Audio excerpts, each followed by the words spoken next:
Hey guys, what's up? Welcome back here to today's edition of Intuitive Angling. And man, I really appreciate you guys coming by the channel to spend some of your day with me. I always appreciate that and never take it for granted. And today, guys, I've been wanting to do a video like this for a while. I want to talk about the fact that you really have to be careful what you wish for in anything in life, but especially bass fishing. And there's some things that have happened in the sport over the past 5 or 10 years that it's sort of like the old saying about, when the dog catches the car, they don't know what to do with it. That's sort of the place we've gotten to in bass fishing right now. So I want to address that in today's episode, and definitely curious to get your guys' feedback on that as well. Also, guys, before we get started, our daily housekeeping tips that probably everybody that doesn't want to support the channel skips through, and the people that want to support the channel listen to. Just wanted to thank everybody for all the support here of Intuitive Angling. If you guys have been using my tackle warehouse link in the description of every video, or getting, Fish the Moment Lake Map Breakdown, or booking an on the water lesson, or, getting some of my Blaukat Throwback jigs through the links. Thank you very much for me and my family, and especially to everybody that's been hitting that subscribe button. We really appreciate that.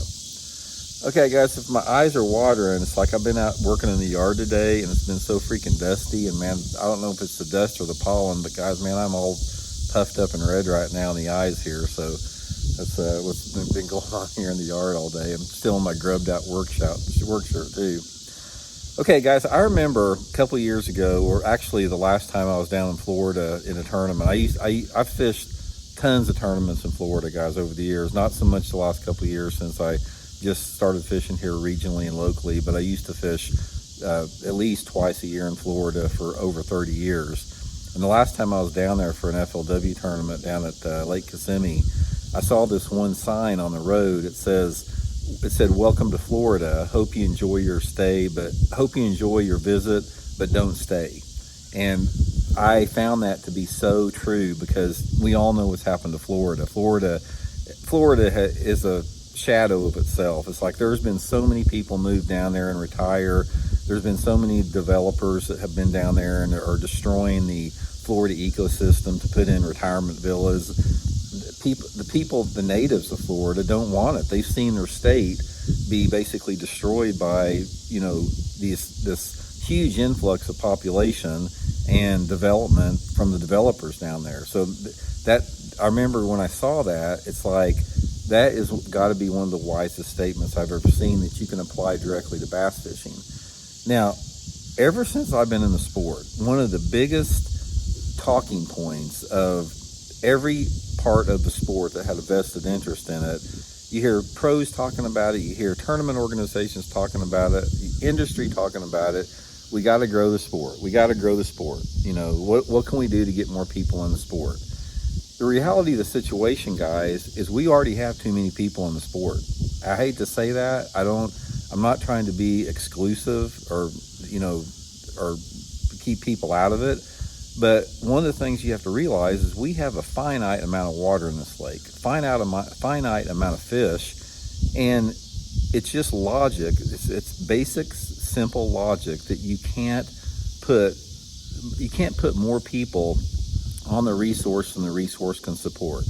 And right now we are at the breaking point. Absolutely. You guys know what I'm talking about. All you dudes out there that fish public bodies of water know what I'm talking about. So the point is that is one aspect of it, is the overuse, and then all the other stuff we can go into in terms of, the degrading of fishing and, the future of fishing. You can get into the whole technological aspect of it. You can get into, new technique, new ways to catch fish, better lures, better equipment, better electronics. All this stuff continues to put more and more and more pressure on the bass. So when you have a constantly increasing number of anglers getting into the sport, you have a constantly increasing number of anglers they're more educated on catching bass than they've ever been before. The information access through YouTube, the internet, people don't have the learning. The learning curve has been accelerated by 1,000% versus what it was just 30 years ago. So when you've got more anglers that are better and better and more adept at catching fish, and we still have the same number of fish and the same number of lakes out there, what's going to happen to that? It's like it's not a stretch of the imagination to know at some point you're going to reach the precipice where you start seeing a tremendous degradation in the quality of fishing. And we've already seen that across the country. And one of the things that I've tried to preach here on the channel is that we live in an illusion that we have decent fishing right now in the country because technology has created that illusion of better fishing. It's like technology it masks the reality of the situation in terms that we don't have as many bass in the lakes anymore. We have water quality issues. The fish are smaller than they've ever been. We don't have the big fish like we used to.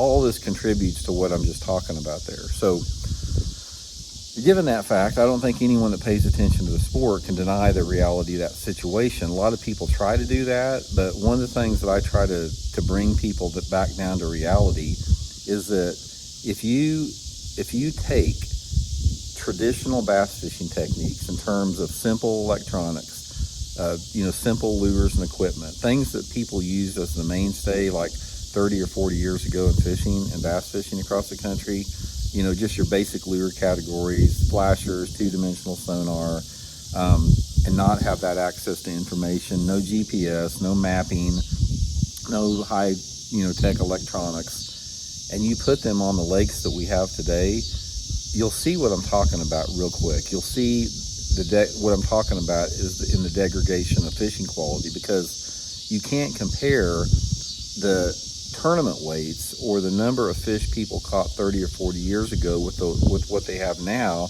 because there's a completely different playing field. There's no stone left unturned. It's like 30 or 40 years ago, we didn't know what was out there.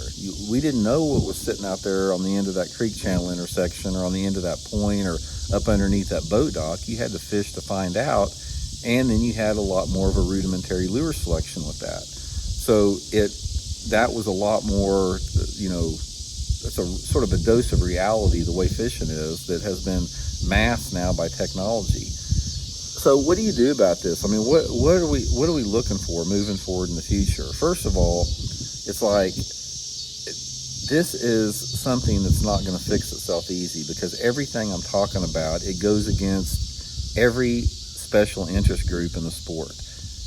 Every group in this country, I don't care if it's a lure manufacturer, if it's a company that has some vested interest in fishing, if it's a tournament organization, whatever, they benefit from more and more people fishing, more and more people using the product. So it's very difficult to have people that are really power brokers into this country acknowledge this situation and want to do something about it. It's like, can you imagine hearing Bassmaster say something? We got too many people in the sport. We got to start cutting back on the number of people that we bring into the sport. It's not going to happen. It's almost like there's this saying. There's this old Lippin Apache Indian saying. It's like, we have become a society that kills our grandchildren to feed our children. And what that means is that people don't take time to see the actions that they are taking part of here and now, how those actions are going to affect the next generation of people. I talk about this a lot.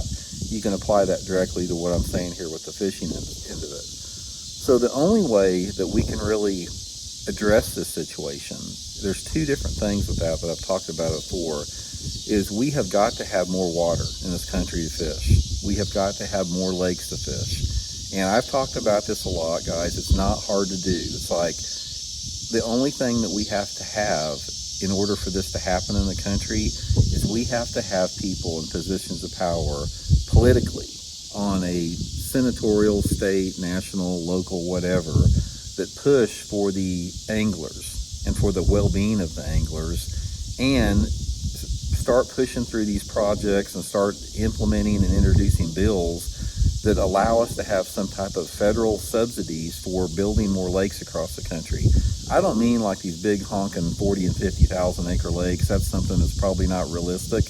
But I'm talking about every city in this country. It's like it's not a stretch of the imagination that every single city in this country can be given some type of a grant to build, say, 1,000 acre lake just on the outskirts of town. That would be so easy to do, guys. Just have some federal subsidy that builds 1,000 acre lake out of all these cities, and all of a sudden you have hundreds and hundreds and hundreds of additional opportunities to people to fish in their local community there. The amount, and then, manage those lakes, get some, super, smart fisheries biologists in there to manage the lakes. Do not allow technology on the lakes. So have big signs up there that says forward-facing sonar is not allowed on this lake. You will be fined and, penalized if we catch you with it, that type of a thing.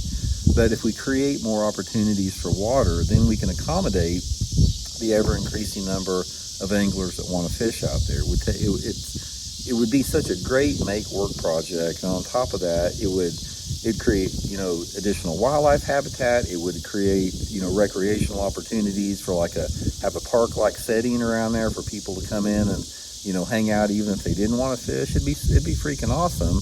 But the problem is the only way that gets instituted is through political legislation. And that's why I tell everybody out there, guys, your vote counts, and you have to study and you have to really dig into the positions that people have before you vote for those people, that you don't vote for people and put them into positions of power that do things that are against your best interests.